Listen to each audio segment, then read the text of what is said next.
저희 29조는 입양에 대해서 이제 발표를 하려고 합니다. 저희 나라는 6.25 이후 해외 입양을 되게 많이 했는데요. 사실 6.25 이후보다는 80년대 입양이 가장 많았습니다.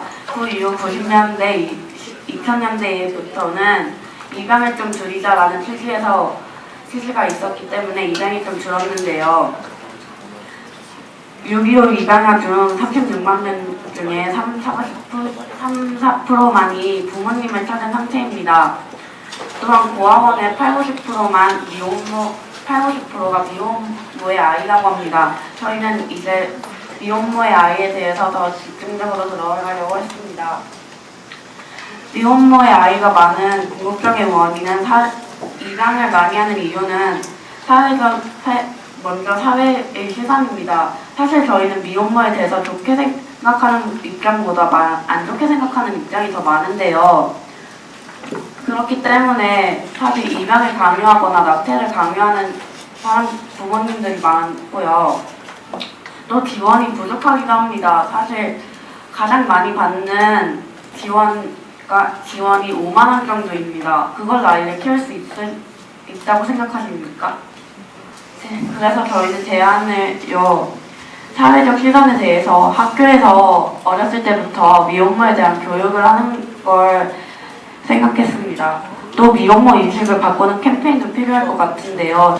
필리핀과의 경우에서는 아기 한 달 25만 원과 아기 박스라는 걸 지원을 해주는데요. 선택형입니다. 아기 박스에는 옷 20벌 한 그 정도 들어있고 아기 젖병도 들어있고요. 그 박스를 침대로 쓸 수도 있는데요. 우리나라는 월 5만 원입니다.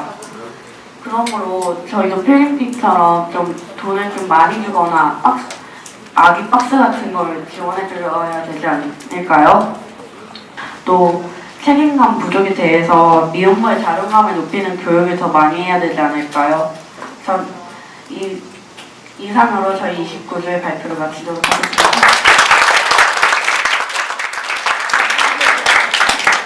저희 29조는 앞서 한 조보다 짧고 간단하게 토론을 나눠봤는데요.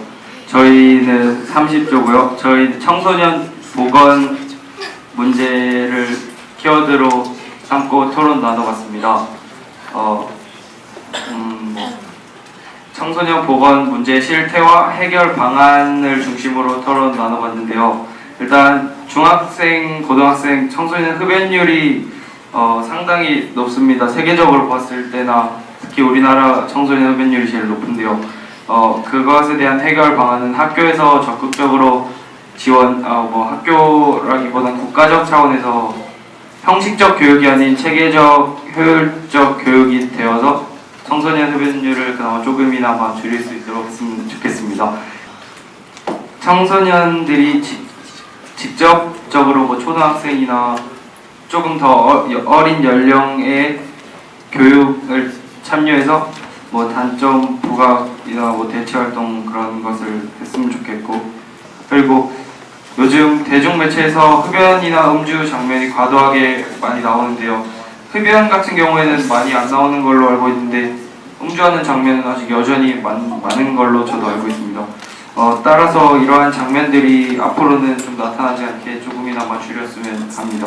저희 30조 이상입니다.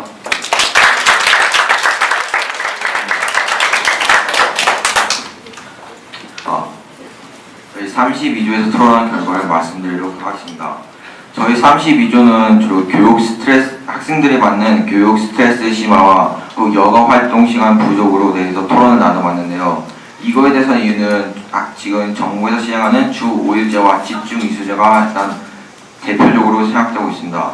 주 5일제로는 인해서 토요일마다 학원에 가는 사교육이 증가하고, 그리고 토요일에 또 학교를 안 가니까 수업 시간 부족이라는 문제로 뽑혔고요.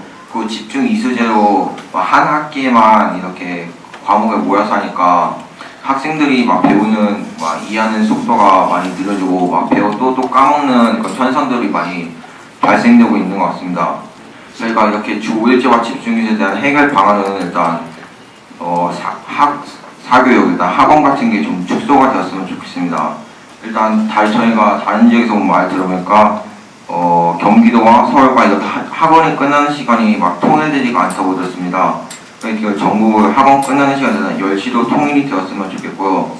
교육 과정을 만드는데 청소년 참여위원회를 만들어가지고 저희가 학생들이 직접 원하는 교육을 받도록 의견을 한번 내보는 것도 어떨까 이런 의견도 나왔습니다. 그리고 마지막으로 초등학교 때부터 교육이 아닌 진로를 찾도록 다양한 교육을 받을 생각합니다. 북유럽이나 다양한 교육 제도가 많이 발달된 나라들은 중학교 때부터 특성화국 저희 나라 같은 경우는 특성화국과 인문계 과목을 나눠야 되는데 그래서 외국 같은 경우는 더 어린 나이부터 이렇게 다양한 교육, 다양한 경험을 해가지고 자신이 원하는 방향으로 지도를 나아갈 수 있게 하는데 우리나라 교육도 조금이나마 이러한 교육 방법을 닮아갔으면 좋겠다고 생각합니다. 32조 발표였습니다. 감사합니다. 좀 부끄럽죠고요. 저희가 발표할 거는 체벌이라는 주제예요. 9페이지를 펴서 한번 같이 봐주셨으면 좋겠어요. 저희는 사례나 문제점이랑 같이 얘기를 하면서 그에 알맞는 대안 방안을 얘기하려고 많이 노력했어요. 사례 같은 거는 많이 듣고 경험해봤으니까 많이 알고 있을 거라 생각했고요. 대안 방안은 교실에서도 수업 시간에 CCTV를 설치해서 선생님이 수업을 어떻게 하는지, 체벌을 어떻게 하는지를 관찰할 수 있도록 하는 방법도 나왔고요. 수업 공개 날이 지정되어 있는데 수업 공개 날이 좀 비리도 많고 선생님들 태도도 확 변한다고 해서 수업 공개 날이 아닌 달로 지정해서 자유롭게 수업을 참가할 수 있도록 하자라는 의견도 있었고요. 학교에서 의무적으로 전문가가 이렇게 교육을 하도록 어떻게 이렇게 신고할 수 있는 방법이 어떤 것이 있는지 이렇게 교육할 수 있도록 하는 방법이랑 학교에서도 처벌한 학생을 보호하는 방법으로 비밀 유지를 시켜주는 그런 대안 방안을 얘기를 했었습니다. 감사합니다.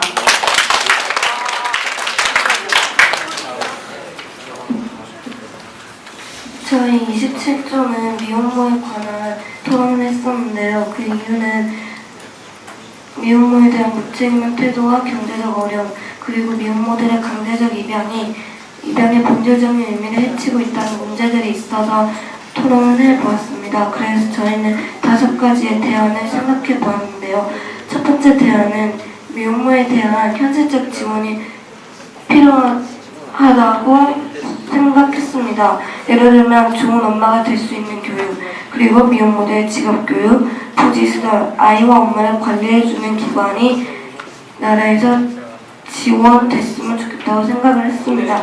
그리고 지금 다양한 복지제도는 많지만 현실적으로 도움이 되는 기관은 적거나 없습니다. 그래서 양육비 청구 비용 개선, 미혼모 학교 교육 시스템 개선을 대안으로 생각해 보았는데요. 아기를 낳을 때는 남자와 여자가 필요한데 여자 혼자 아기를 낳아서 여자 혼자 키운다는 건 여자한테는 어렵다고 생각을 해서 나라에서 양육비를 주면 좋겠다고 생각을 하고 미혼모의 발생을 막기위한 제대로된 성교육이 필요하다고 생각했습니다. 만약에 성교육이 있었다면 남자친구하고 그런 짓을 해서 임신할 걸 알 수 있었을까요?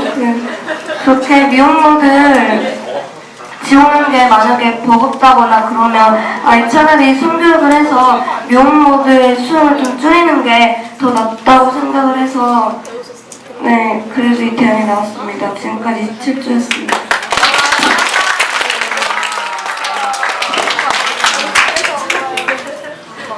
안녕하세요.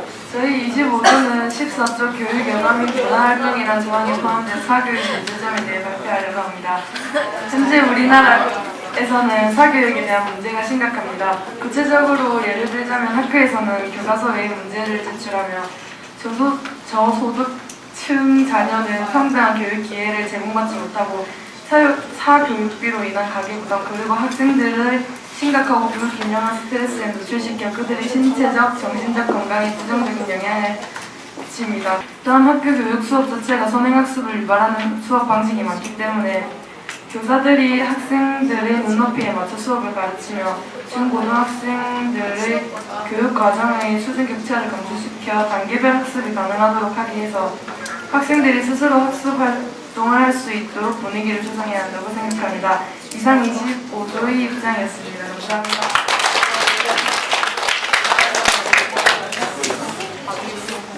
안녕하세요. 26조의 발표를 맡은 이찬영이라고 합니다. 저희 조는 직업훈련 및 생활지도를 포함하는 교육 중 교육 정책의 실효성에 초점을 맞추어 토론을 진행했습니다. 발표를 시작하겠습니다. 현 교육의 문제점은 표면적으로 드러난다는 문제점에만 치중한다는 점이 치중한다는 점이고요. 사교육이 팽배하여 동사국은 학생들의 오락 및 문화활동을 증진시키기 위해서 자유학기제 등을 시행하고 있습니다. 하지만 이는 알맹이 빠진 실효성 있는 정책이 아닙니다. 여기서 알아야 할 점은 오락 및 문화활동을 보장하는 데 초점을 맞추기 전에 가장 먼저 현 교육 체계의 변화가 필요하다는 점이고 저희 조는 이 점을 가장 중점으로 잡았습니다. 경교육 정상화 등 포괄적이고 구체성이 떨어지는 해결책이 제시되는 것보다는 현재 실행되고 있는 주 5일제 시행과 같은 세부적인 해결책이 제시되어야 할 것입니다. 그리고 학교 내 부족한 여가 시설을 충원하는 등의 현재적 상황에 대한 방안이 제시되어야 할 것이라고 저희 조는 생각합니다. 이상입니다.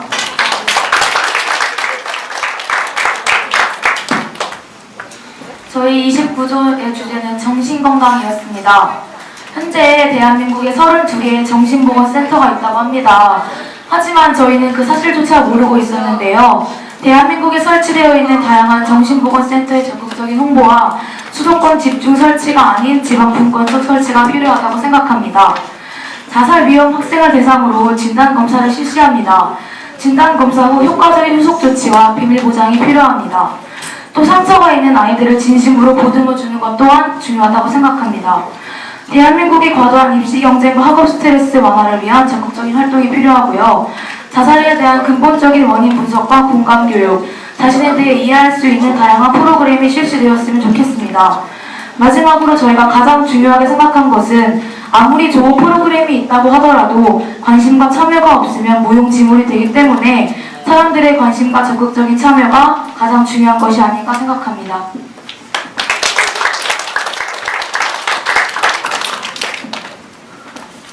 안녕하세요. 24조 발표를 하게 된 김채원이라고 합니다. 저희는 인신매매에 대해서 주제를 정했는데요. 아이들을 대상으로 돈으로 매매하는 것이라고 정의를 한번 해봤습니다.